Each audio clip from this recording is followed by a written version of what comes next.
जय श्री कृष्ण।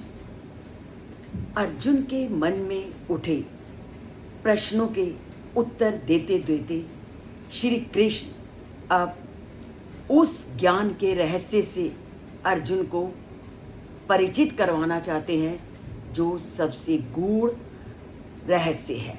और वह अर्जुन को कहते हैं कि आज मैं तुझे जो ज्ञान देने जा रहा हूँ वह सभी ज्ञानों से उत्तम ज्ञान है। तो वो क्या कहते हैं? राज विद्या राजगुह्यम पवित्रम इदम उत्तमम प्रत्यक्ष अवगमम धर्म्यम सुमुखम कर्तुम अव्ययम। अब वो क्या कहते हैं कि आज मैं तुझे वो ज्ञान बताऊंगा जो सब ज्ञानों से श्रेष्ठ है। आज मैं तुझे उस राज विद्या के बारे में बताऊंगा जिसका ज्ञान सर्वाधिक गहन है, जो सभी गोपनीयों का राजा है। यह उत्तम है, पवित्र है, प्रत्यक्ष अनुभूति करवाने वाला है, धर्मयुक्त है, सुखकारी है और नित्य है। तो राज विद्या एक ऐसा ज्ञान है जो सभी ज्ञानों से श्रेष्ठ है। और श्री कृष्ण उसको कहते हैं कि आज मैं तुझे यही राज विद्या के बारे में बताना चाहता हूँ।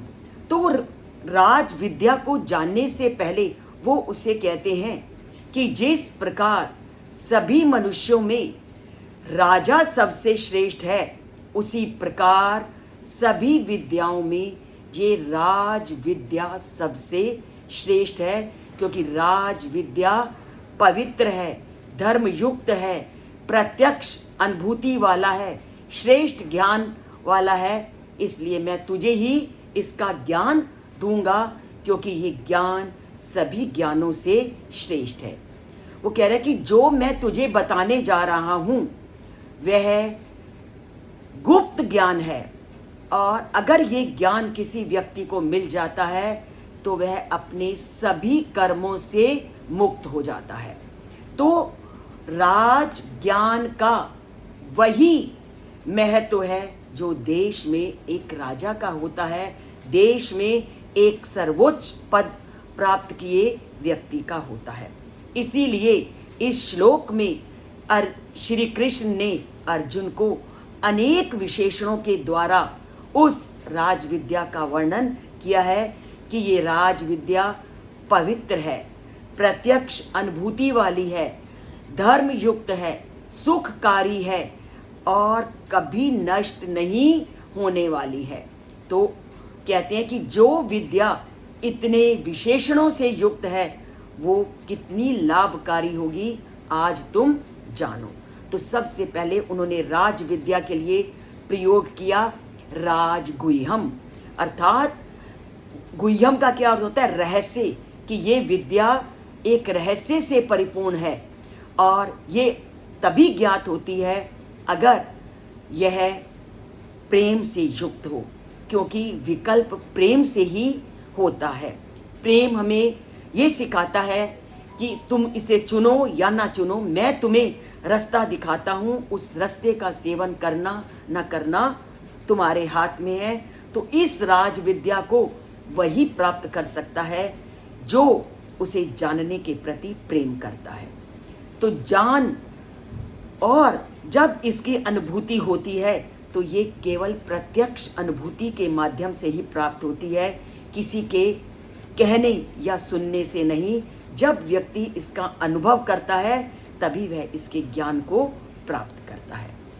और इसको पवित्र कहा गया है कि ये सब विद्याओं से पवित्र है और यह परम शुद्ध है, और यह जीव आत्मा के दिव्य प्रेम के साथ भगवान के लिए सब कुछ बलिदान करने के लिए प्रेरित करती है, और यह व्यक्ति के अंतःकरण को शुद्ध करती है।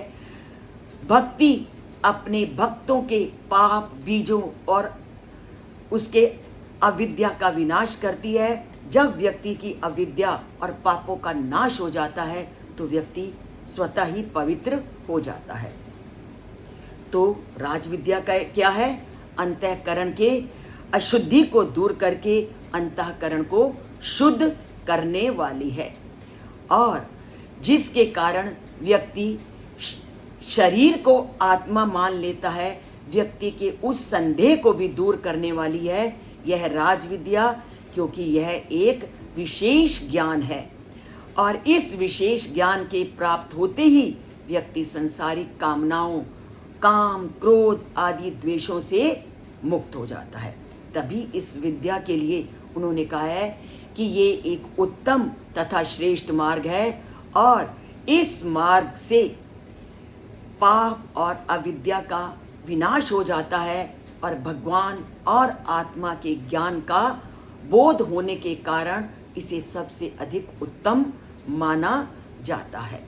और ये तो हमने पहले ही बता दिया कि ये प्रत्यक्ष अनुभूति से होता है, और ये बड़ी धर्मयुक्त है। जब व्यक्ति अच्छे कार्यों का सेवन करने लगता है तो वह धर्म का पालन स्वतः ही करने लगता है, और पुण्य कर्मों को स्वयं ही प्राप्त करने लगता है। इसलिए इस विद्या को क्या बोला गया? धर्मयम, कि पुण्य कर्म का प्रतीक है।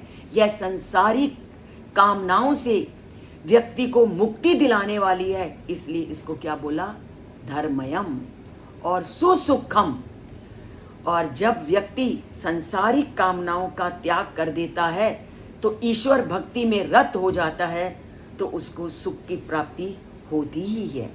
और जब व्यक्ति इस विद्या को प्राप्त कर लेता है तो उसको जो अलौकिक ज्ञान प्राप्त होता है, वह अलौकिक ज्ञान कभी नष्ट नहीं होता। तो अब ये श्लोक क्या देता है? बताता हूं वह राज विद्या जो करती मानव का कल्याण सदा, होती है वह अति पवित्र, करती सबको धर्म युक्त, प्राप्त होती प्रत्यक्ष अनुभूति से, करती सबका कल्याण सदा। तो ऐसी है अलौकिक वो राज विद्या जो आज मैं तुझे बताने जा रहा हूं। अगर इस वीडियो का थोड़ा सा भी अंश आपको अच्छा लगे तो कृपया वीडियो को सब्सक्राइब और लाइक ज़रूर करें, क्योंकि सब्सक्राइब और लाइक से वीडियो बनाने वाले का और कार्य करने का उत्साह बढ़ता है, ये आप सभी लोग जानते हैं। जय श्री कृष्ण।